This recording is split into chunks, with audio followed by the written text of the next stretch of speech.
السلام علیکم لسنرز، آئیے جرم و سزا پر مبنی ایم راحت کی ایک نئی کرائم اسٹوری سنتے ہیں جس کا عنوان ہے شریف النفس۔ تو آئیے شروع کرتے ہیں۔ لڑکھڑاتے قدموں سے میں نے جیل کے بڑے پھاٹک سے باہر قدم رکھا۔ باہر کی دنیا سے میرا رشتہ ٹوٹ چکا تھا۔ یہ رشتے دوبارہ کیسے استوار کروں؟ کس طرح اس دنیا کو اپنی شناخت کراؤں؟ کسے کہوں ہیلو میں وقار ہوں، وقار الحسن غوری، کیا تم مجھے نہیں جانتے؟ بہت پہلے 7 سال قبل میرا انہی آبادیوں سے رشتہ قائم تھا۔ میں تمہارے ساتھ رہتا تھا، ایک ہنستا بولتا جیتا جاگتا کردار۔ یہ درست ہے کہ میرا اس دنیا میں کوئی نہیں تھا، لیکن میں نے تم سب کو اپنا سمجھ لیا تھا اور تمہارے درمیان خوش تھا۔ جمشید اینڈ جمشید میں ملازمت کرتا تھا اور پرسکون زندگی گزارتا تھا۔ پھر اس پرسکون زندگی میں طاہرہ جمشید نے قدم رکھا۔ جمشید جی کی حسین بیٹی جو روایتی کہانیوں کی مانند اپنی فرم کے ایک معمولی سے ملازم پر عاشق ہو گئی، اور وہ بدنصیب ملازم میں تھا۔ لیکن خدا گواہ ہے کہ میں نے کبھی جوابی عشق نہیں کیا۔ میں تو اس سے خوف زدہ رہتا تھا۔ مجھے ایسی روایتی کہانیوں کا انجام معلوم تھا اور میرا انجام بھی روایتی ہی ہوا۔ طاہرہ نے ہر وہ ممکن کوشش کر لی جو ایک دولت مند باپ کی بیٹی کر سکتی تھی۔ شام کو جب چھٹی ہوتی تو وہ بس اسٹاپ سے کچھ دور اپنی کار لیے کھڑی ہوتی، مجھے زبردستی اس میں بٹھاتی اور کہیں نہ کہیں لے جاتی۔ کبھی ساحل سمندر پر، کبھی کسی عمدہ سے ہوٹل میں دعوت دیتی۔ مجھے کبھی سوٹ پیس، ٹافیاں، کبھی کچھ اور میرا دم نکلتا رہتا تھا۔ میں اسے کہتا، خدا کے واسطے طاہرہ وہ نہ سوچو جو ممکن نہیں، سب کچھ ممکن ہے، تم فکر کیوں کرتے ہو؟ تم معصوم ہو، اتنی بھی نہیں۔ جمشید جی کبھی یہ نہ چاہیں گے کہ تمہاری شادی ان کی فرم کے ایک ادنا سے ملازم سے ہو جائے۔ ان کے نہ چاہنے سے کچھ نہیں ہوتا، میں جو چاہتی ہوں۔ تمہارے چاہنے سے بھی کچھ نہ ہوگا۔ ابھی تو اس کہانی کے 2 کردار پیش منظر میں ہیں، تیسرا کردار جب اس میں داخل ہوگا تو قیامت آ جائے گی۔ کون سا تیسرا کردار؟ جمشید اینڈ جمشید۔ پاگل ہو تم، بلا وجہ ڈرتے ہو۔ میں صرف تم سے شادی کروں گی، وہ کہتی، مگر میں ڈرتا رہتا تھا اور وہ میرے خوف سے جھنجھلاتی رہتی۔ لیکن میں پاگل نہیں تھا، بلا وجہ نہیں ڈرتا تھا۔ تیسرا کردار انٹر ہو ہی گیا۔ اس نے دھمکیاں دی، نوکری سے نکال دیا، اور جب طاہرہ زیورات کے ڈبے اور کرنسی کے انبار لے کر سماج چھوڑنے اور جہاں خوشیاں ہوں، جہاں نغمے ہوں، وہاں آباد ہونے کے لیے میرے پاس آئی تو پیچھے پیچھے جمشید اینڈ جمشید بھی آ گئے۔ بیٹی کو سمجھا بجھا کر لے گئے اور مجھے پولیس کے حوالے کر دیا۔ پولیس نے زندگی بھر کا وقار خاک میں ملا دیا۔ ڈنڈے، تھپڑ، لاتیں، جوتے، تمام چیزوں سے نوازا۔ جمشید صاحب کی ڈائریکشن پر یہ کھیل ہو رہا تھا۔ اس سے قبل کسی سے تلخ کلامی تک نہ ہوئی تھی۔ عزت سے رہنا چاہتا تھا، لیکن عزت نام کی کوئی چیز باقی نہ رہی تھی۔ 3 دن کے بعد لاک اپ سے رہا کیا گیا تو سیدھا جمشید صاحب کے دفتر پہنچا۔ انہیں کرسی سے اٹھا کے زمین پر دے مارا اور پھر کمرہ بند کر کے وہ سارا حساب چکا دیا جو ان کے کھاتے میں جمع ہو رہا تھا۔ نتیجے میں ان کا ایک بازو ٹوٹ گیا، ناک کی ہڈی ٹوٹ گئی اور بھی بہت سی ٹوٹ پھوٹ ہوئی تھی۔ پکڑا گیا اور بڑے بڑے وکیلوں نے اسے 100% قتل کی کوشش قرار دے کر 7 سال کی سزا کرا دی۔ جیل کی زندگی میں 7 سالہ تربیت کم نہیں ہوتی۔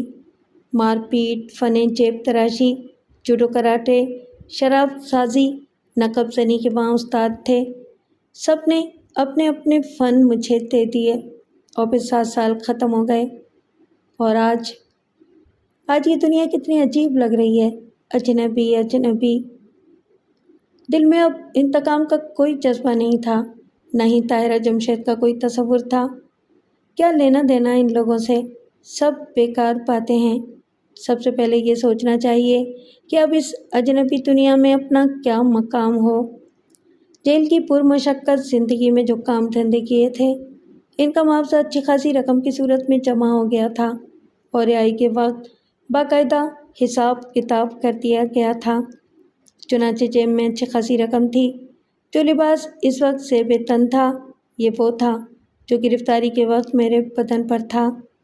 جیل کے حکام نے اسے بطور امانت محفوظ رکھا تھا، لیکن 7 سال پرانے اس لباس کو پہن کر اتنے بڑے شہر کی گلیوں میں گھومنا پھرنا عجیب لگتا تھا۔ چنانچہ سب سے پہلے ایک ہوٹل کا رخ کیا، وہاں قیام کرنے کے بعد باہر آیا، ریڈی میڈ کپڑے خریدے اور واپس ہوٹل پہنچ گیا۔ پھر نیا لباس تبدیل کیا، بال سنوارے اور باہر نکل آیا۔ باہر کی دنیا دل فریب تھی، ساری دنیا ہی دل فریب ہے۔ یہ دوسری بات ہے کہ مجھ سے یہ دنیا چھین لی گئی تھی۔ میں نے اپنے آپ کو اس ماحول میں گم کر لیا۔ خوبصورت گلی کوچے اور ان گلی کوچوں میں کونتی ہوئی بجلیاں، مجھے یہ سب کچھ بہت حسین لگ رہا تھا۔ پر رونق بازاروں میں ایک عجیب سی کیفیت محسوس کر رہا تھا۔ کافی دیر میں چہل قدمی کرتا رہا اور پھر ایک ریسٹورانٹ میں داخل ہو گیا۔ ریسٹورانٹ میں بیٹھ کر میں نے کھانے پینے کے لیے چیزیں منگوائیں اور کافی دیر تک ان سے شغل کرتا رہا۔ پھر ایک بازار سے گزرتے ہوئے میں نے سوچا کہ کیوں نہ کوئی ایسا کام شروع کیا جائے جس سے دولت بھی ہاتھ آئے اور یہ ذہنی کوفت بھی دور ہو۔ اس کے لیے ضروری تھا کہ میں یہ شہر بھی چھوڑ دیتا اور یہ بستی بھی کوئی نئی جگہ آباد کر کے کوئی نیا کام شروع کرتا۔ حالانکہ ابھی میرے پاس اچھی خاصی رقم تھی اور میں چاہتا تو کافی عرصے اس رقم سے سادہ زندگی بسر کر سکتا تھا۔ ہوٹل سے نکلنے کے بعد بے مقصد آوارہ سڑکوں پر چہل قدمی کرتا رہا۔ بڑے بڑے بازار جن کی رونقیں قابل دید تھیں، سینما، شبینہ کلب اور قہوہ خانے، سب کچھ جوں کا توں تھا۔ پہلے کبھی مجھے ان تمام چیزوں سے دلچسپی تھی، لیکن اب تو انہیں جیسے بھول ہی گیا تھا۔ ایک سینما ہاؤس کے سامنے کھڑے ہو کر بورڈ پر لگی تصویروں کو دیکھنے لگا اور انہیں پہچاننے کی کوشش کرنے لگا کہ کون کون اداکار ہیں۔ اسی وقت عقب سے مجھے ایک آواز سنائی تھی، فضول بیکار۔ میری رائے ہے نوجوان کہ ان تصویروں کے سامنے وقت گزارنے کی بجائے بہتر ہے کہ رات کی پرسکون نیند اپناؤ۔ میں نے گھوم کر دیکھا، ایک بوڑھا لیکن توانا شخص میرے عقب میں کھڑا ہوا تھا، جدید ترین لباس میں ملبوس، چہرہ خاصا متاثر کن تھا۔ میں نے محسوس کیا کہ اس نے یہ الفاظ مجھے سے کہے ہیں، تو میں بولا، میں سمجھا نہیں۔ اگر یہاں کھڑے رہ کر زندگی گزارنا چاہو تو آؤ، میں تمہیں سمجھانے کی کوشش کروں، لیکن مجھے خدشہ ہے کہ تم بھی دوسرے لوگوں کی مانند مجھے نظر انداز کر دو گے۔ کیا سمجھانا چاہتے ہیں آپ مجھے؟ میں نے پوچھا۔ میرے ساتھ آؤ، کسی عمدہ سی جگہ بیٹھ کر عمدہ سی کافی پئیں گے اور وہیں باتیں ہوں گی۔ بوڑھے نے کچھ اس اپنائیت سے کہا کہ میں انکار نہ کر سکا۔ اس وقت تو مجھے اس اپنائیت کی شدید ضرورت تھی۔ وہ مجھے ساتھ لیے ہوئے ایک چائے خانے میں آیا اور ایک میز کے گرد بیٹھ کر اس نے پیرے سے کافی کے لیے کہہ دیا، تمہارا ذہن منتشر معلوم ہوتا ہے، بہتر ہے کہ گرم گرم کافی کے گھونٹ لے کر اپنے اس منتشر ذہن کو پرسکون کرو اور سوچو کہ تمہیں اپنی آئندہ زندگی میں کیا کرنا ہے۔ میں نے چونک کر بوڑھے کی شکل دیکھی۔ اس کے یہ الفاظ بتاتے تھے جیسے وہ میری ذہنی کیفیت سے واقف ہو۔ اس نے مسکرا کر گردن ہلاتے ہوئے کہا، میں ماہر نفسیات ہوں، اس پر چونکنے کی ضرورت نہیں ہے۔ کیا نام ہے تمہارا؟ میں نے سوال کیا۔ پروفیسر رازی، اس شہر کا باشندہ نہیں ہوں، بلکہ یوں سمجھو آوارہ گرد ہوں۔ ایک لینڈ روور ہے میرے پاس، میری بیٹی ہے اور ایک وفادار کتا پالا ہوا ہے۔ بس یہی میری کل کائنات ہے۔ زندگی کو سفر کی صورت میں گزارنا چاہتا ہوں۔ اگر تم چاہو تو میرے ہم سفر بن سکتے ہو۔ ویسے تمہارا نظریہ خیات کیا ہے؟ پتی اور صرف پتی، میں نے کرخت لہجے میں کہا اور بوڑھا آنکھیں بند کر کے گردن ہلانے لگا۔ ہاں، تمہاری پیشانی کی لکیریں بتاتی ہیں کہ تم تشدد کی جانب جا رہے ہو، لیکن میرے بچے، بدی کے راستے بے شک پرسکون ہوتے ہیں، لیکن ان کا اختتام بہتر نہیں ہوتا۔ براہ کرم مجھے نصیحت کرنے کی کوشش نہ کریں۔ میں نے غرائے ہوئے لہجے میں کہا۔ میں تمہیں نصیحت نہیں کر رہا، لیکن کیا تم میرے ہم سفر بننا پسند کرو گے؟ تعجب کی بات ہے، تمہیں یہ بھی نہیں معلوم کہ میں کون ہوں، کہاں رہتا ہوں، کیا کرتا ہوں، اور تم نے مجھے ہم سفر بنانے کی پیشکش کر دی۔ کیا تم جانتے ہو کہ میں ایک بے سہارا آدمی ہوں؟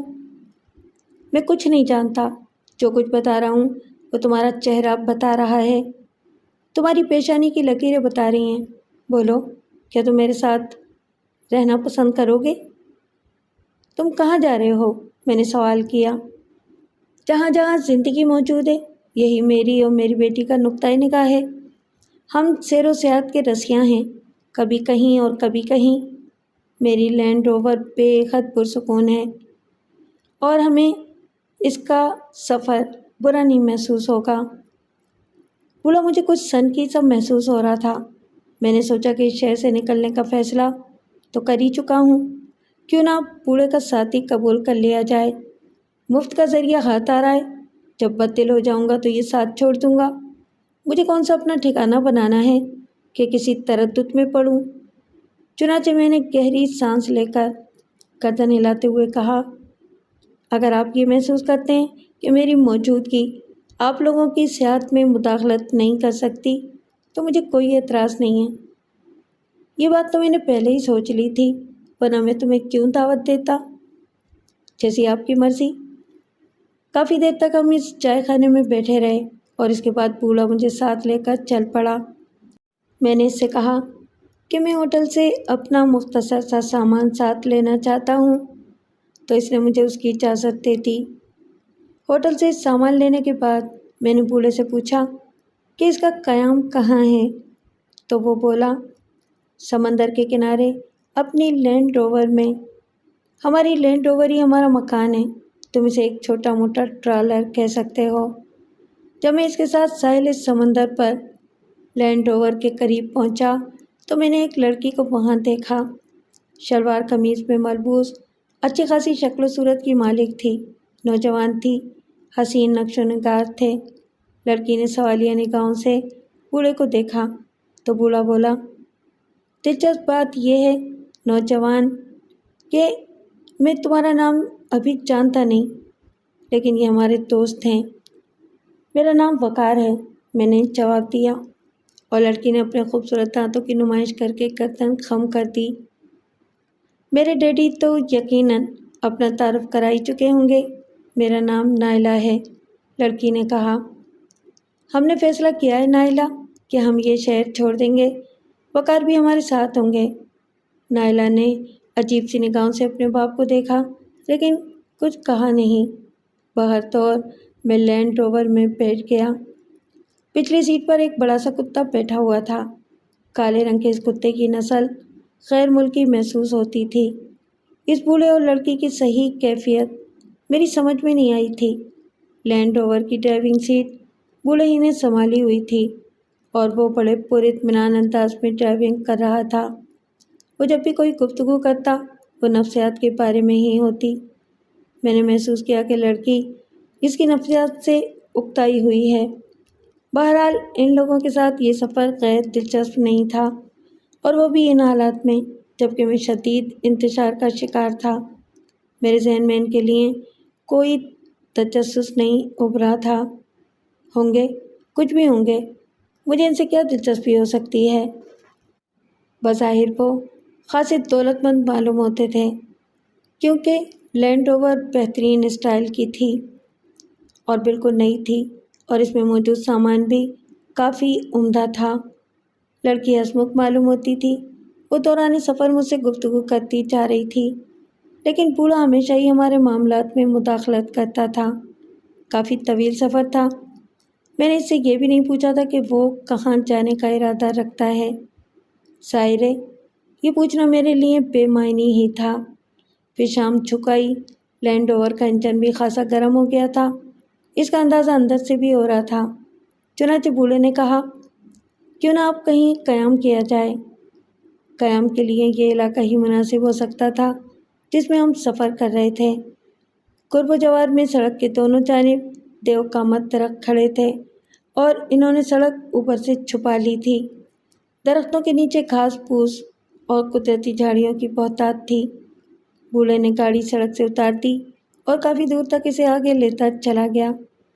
پتہ نہیں اسے اس جگہ کے بارے میں معلومات تھیں یا وہ ویسے ہی اس طرف نکل آیا تھا، کیونکہ تھوڑے ہی فاصلے پر میں نے ایک خوبصورت سی جھیل دیکھی جس کے اطراف میں درخت اگے ہوئے تھے اور ان درختوں میں کچھ ایسے پھل لٹکے ہوئے تھے جن سے سیبوں جیسی مہک اٹھ رہی تھی۔ باہر تو ہم لوگوں نے وہیں اپنا ٹھکانہ بنا لیا۔ بوڑھے نے کھانے پینے کی چیزیں نکالی اور اس کے بعد دسترخوان بچھا دیا گیا۔ پھر اس نے کہا کہ ہم لوگ آرام کریں، صبح کو یہ سفر دوبارہ شروع ہو جائے گا۔ میں ایک صاف ستھری سی جگہ دیکھ کر لیٹ گیا۔ باپ اور بیٹی کے درمیان میں بلا وجہ رکاوٹ نہیں بننا چاہتا تھا۔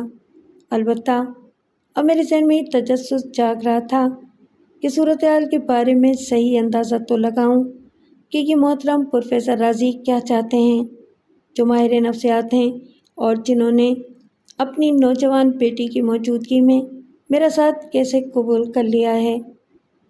وقت گزرتا رہا، میری آنکھوں میں نیند کا شائبہ بھی نہیں تھا۔ چاند نکل رہا تھا اور چاندنی درختوں سے چھن کر جھیل کے پانی کو چھل ملا رہی تھی۔ میں اس حسین ماحول میں لیٹا، چینگروں کی آوازیں سنتا اور چاند کو دیکھتا رہا، لیکن دفتنی مجھے کسی کار کے انجن کی آواز سنائی دی تھی۔ دور سے میں نے دو روشنیاں جھیل کی جانب آتی دیکھیں۔ ان کے بارے میں کوئی فیصلہ کرنا ممکن نہیں تھا۔ روشنیاں ہماری طرف بھی آئیں اور پھر بجھ گئیں، لیکن چند ہی لمحات کے بعد میں نے ایک زوردار دھماکہ سنا۔ یہ دھماکہ لینڈ روور کے بونٹ پر ہوا تھا۔ کچھ شعلے چمکے اور اس کے بعد دوسرا دھماکہ لینڈ روور کے دونوں ٹائروں کے نزدیک ہوا۔ پھر تیسرا۔ بوڑھا پھرتی سے اٹھ گیا تھا۔ لڑکی بھی کچھ متوحش ہو کر میرے نزدیک آ گئی تھی۔ بوڑھے نے بھاری لہجے میں کہا، تم لوگ لینڈ روور میں داخل ہو جاؤ، جلدی کرو، ہری اپ۔ میں نے بوڑھے کی ہدایت پر عمل کیا اور لینڈ روور کی ڈرائیونگ سیٹ پر جا بیٹھا۔ لڑکی پچھلی سیٹ پر جا بیٹھی تھی۔ کتا تو پہلے ہی لینڈ روور میں موجود تھا، لیکن بوڑھے نے یہ نہیں کہا تھا کہ ہم لینڈ روور اسٹارٹ کر لیں۔ میں نے اسے لینڈ روور کی پچھلی سیٹ سے کوئی چیز نکالتے دیکھا۔ یہ رائفل تھی۔ بوڑھے نے رائفل سے اندھا دھند کئی فائر کیے، لیکن اس کے بعد نہ تو کوئی دھماکہ سنائی دیا اور نہ ہی کوئی فائر ہوا۔ چاروں طرف خاموشی چھا گئی تھی۔ میری سمجھ میں کچھ نہیں آ رہا تھا، لیکن دفتنی میں نے بوڑھے کی کرا سنی اور بری طرح چونک پڑا۔ کسی نے اس پر عقب سے حملہ کر دیا تھا اور بوڑھا اس حملے کا شکار ہو کر اوندھے منہ زمین پر جا گرا۔ اب میرے لیے لینڈ روور میں بیٹھے رہنا ممکن نہیں تھا۔ صورتحال کچھ عجیب سی ہو گئی تھی۔ چنانچہ میں برق رفتاری سے لینڈ روور کی ڈرائیونگ سیٹ سے نیچے اترا اور لینڈ روور کے نیچے رینگ گیا۔ جو کوئی بھی تھا اتنا قریب آ چکا تھا کہ اب میرا دیکھا جانا ناممکن نہیں تھا۔ نائلہ بدحواسی کے عالم میں سیٹ پر ہی بیٹھی رہی۔ کتا بھونکنے لگا تھا۔ پھر دفتنی کسی نے نائلہ کو سیٹ سے نیچے گھسیٹ لیا اور کتے سے بچنے کے لیے دروازے بند کر دیے۔ میں لینڈ روور کے نیچے چھپا ہوا یہ تمام کارروائیاں محسوس کر رہا تھا۔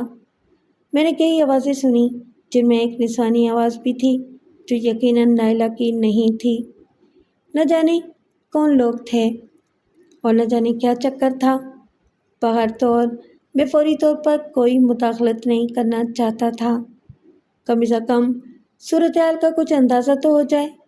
پھر میں نے نائلہ کی بدآواز چیخیں سنی۔ وہ کرب کے عالم میں کہہ رہی تھی، نہیں نہیں، تم ایسا نہیں کر سکتے، نہیں تم ایسا نہیں کر سکتے، میں تمہیں فنا کر دوں گی۔ جواب میں وہی نسوانی آواز سنائی دی تھی، کون فنا ہوگا، اس کا اندازہ تو تمہیں ہو جائے گا۔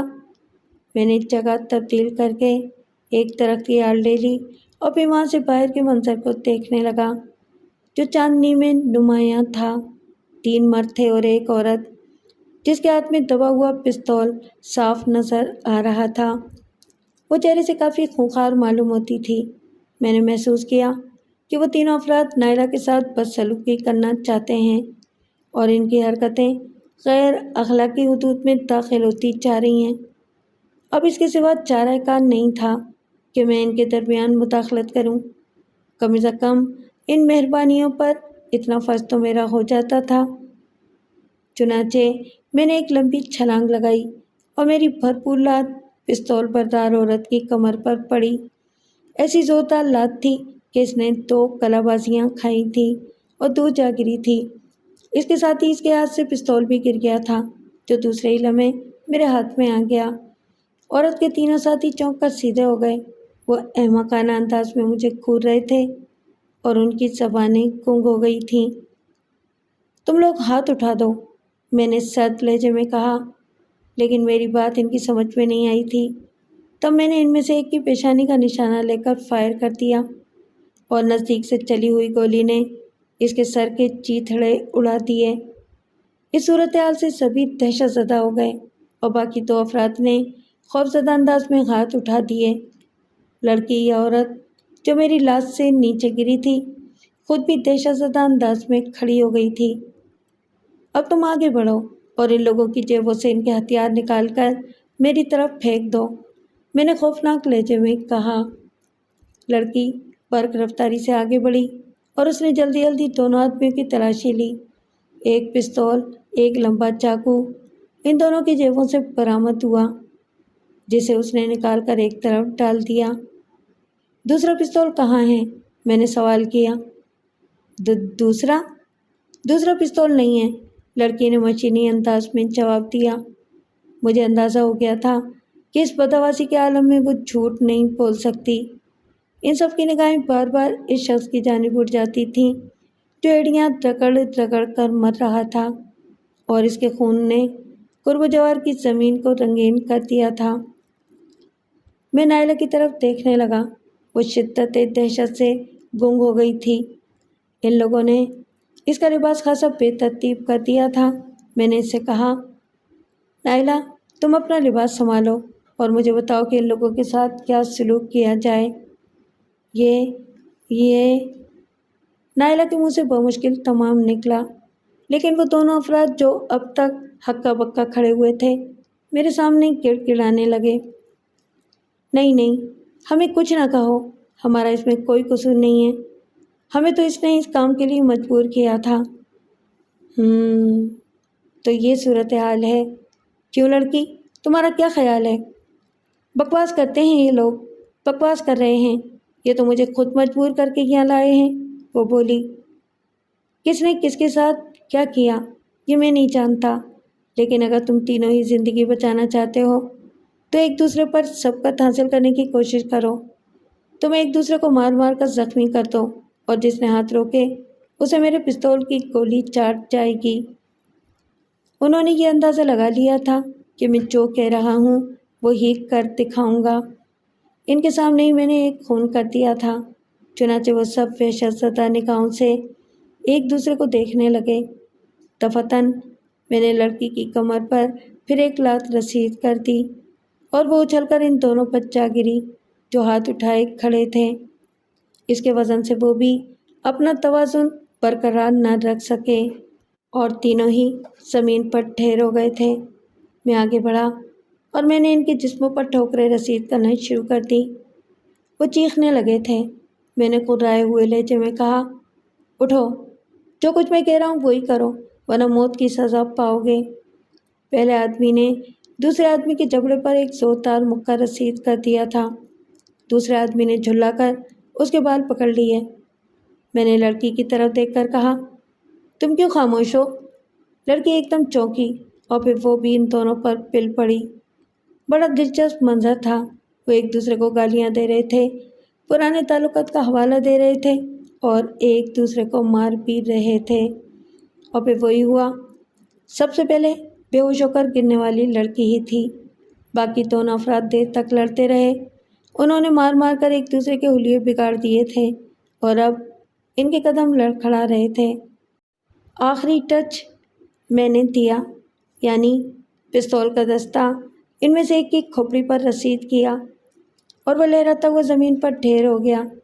دوسرے نے ہاتھ اٹھائے، لیکن پستول کا دوسرا دستہ اس کے سر پر بھی پڑا اور وہ بھی لمبا ہو گیا۔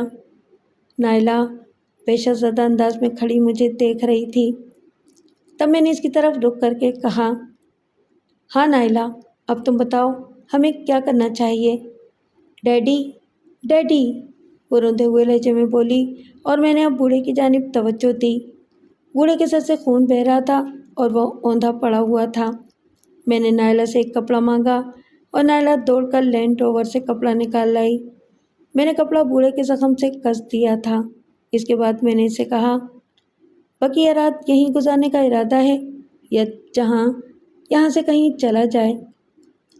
چلو چلو، خدا کے لیے اٹھو، یہاں سے نکل چلو، کہیں ان کے اور ساتھی بھی نہ ہوں، وہ بےحد زدہ لہجے میں بولی اور میں نے گردن ہلا دی۔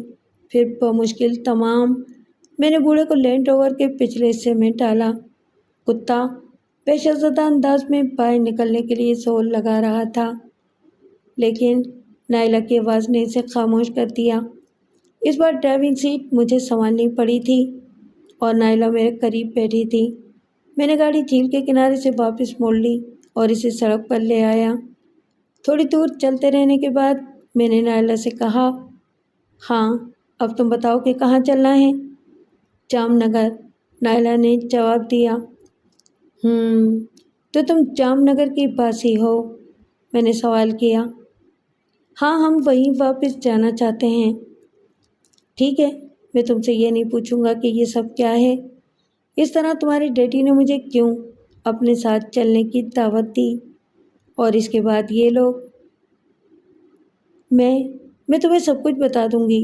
اس وقت تم نے جس طرح میری مدد کی ہے، اس سے میرا اندازہ ہے کہ ڈیڈی نے تمہارا انتخاب بالکل صحیح کیا تھا۔ میرا انتخاب؟ میں نے تعجب سے پوچھا۔ ہاں، ڈیڈی کسی مددگار کی تلاش میں تھے اور اسی تلاش کے لیے وہ مجھے ساحل سمندر پر چھوڑ کر نکلے تھے۔ کمال ہے، تمہارے ڈیڈی بھی بہت حیرت انگیز چیز ہیں کہ انہوں نے میرا ہی انتخاب کر لیا۔ کیا یہ سب کچھ غیر یقینی نہیں محسوس ہوتا؟ ہم جن حالات سے گزر رہے ہیں وہ بھی غیر یقینی ہی ہیں۔ کیا کہوں، کیسے بتاؤں تمہیں، کیسے بتاؤں؟ اس نے غمناک لہجے میں کہا۔ بہرطور مجھے تمہاری داستان سننے سے کوئی دلچسپی نہیں ہے۔ حیرت انگیز بات یہ ہے کہ میں دوبارہ اس دنیا میں قدم رکھتے ہی ان حالات کا شکار ہو گیا۔ تم ڈیڈی کو کہاں ملے تھے؟ ایک سینما ہاؤس کے سامنے۔ کیا کر رہے تھے؟ بس اپنی آئندہ زندگی کے بارے میں سوچ رہا تھا کہ کیا ہونی چاہیے۔ ویسے کیا تمہارے ڈیڈی سچ مچ نفسیات دان ہیں؟ نہیں، بس بننے کی کوشش کرتے ہیں۔ میں انہیں تو نفسیات دان سے زیادہ نفسیاتی مریض سمجھتی ہوں۔ اس نے رحم آمیز نگاہوں سے اپنے باپ کو دیکھتے ہوئے کہا۔ جام نگر میں کہاں جاؤ گی؟ میں تمہیں پتہ بتا دوں گی۔ ہمارا ایک فارم ہاؤس ہے جام نگر سے تقریباً 3 میل پیچھے، وہیں چلتے ہیں۔ وہی ہماری خفیہ پناہ گاہ ہے۔ خفیہ پناہ گاہ؟ ہاں، تفصیل بتانے کے لیے تمہیں پوری کہانی سنانی ہوگی، وہ پرخیال انداز میں بولی اور میں خاموش ہو گیا۔ مجھے کہانیوں سے کوئی دلچسپی نہیں تھی۔ میری تو اپنی ہی کہانی سخت الجھی ہوئی تھی۔ کسی دوسری کہانی کی الجھن میں کیا پڑتا؟ سفر جاری رہا۔ جام نگر کا فاصلہ کافی تھا۔ رات کی تاریکی میں سنسان سڑک پر لینڈ روور دوڑانا کوئی مشکل کام نہیں تھا۔ چنانچہ میں اسے انتہائی رفتار سے دوڑاتا رہا اور پھر لڑکی نے ایک جانب اشارہ کر کے کہا، بس یہاں سے ایک ذیلی سڑک ملے گی، یہ سڑک ہمیں فارم ہاؤس تک پہنچا سکتی ہے، براہ کرم لینڈ روور کی رفتار کم کر دو۔ لڑکی کے بتائے ہوئے پتے پر میں نے لینڈ روور سڑک سے اتاری اور تھوڑی دیر کے بعد ہم ایک خوبصورت فارم ہاؤس کے لکڑی کے پھاٹک کے پاس جا کھڑے ہوئے۔ پھاٹک لڑکی نے خود ہی اتر کر کھولا تھا۔ اندر ایک چھوٹی سی عمارت تھی اور بہت دور ایک گوشے میں روشنی چل رہی تھی۔ وہاں ہمارا ملازم رہتا ہے۔ فارم ہاؤس کی یہ عمارت ہماری اپنی ہی ہے۔ لڑکی میری مدد سے بوڑھے کو اندر لائی اور اس کے بعد اسے ایک آرام دہ بستر پر لٹا دیا گیا۔ وہ بدستور بے ہوش تھا۔ لڑکی نے کہا کہ یہاں فرسٹ ایڈ باکس موجود ہے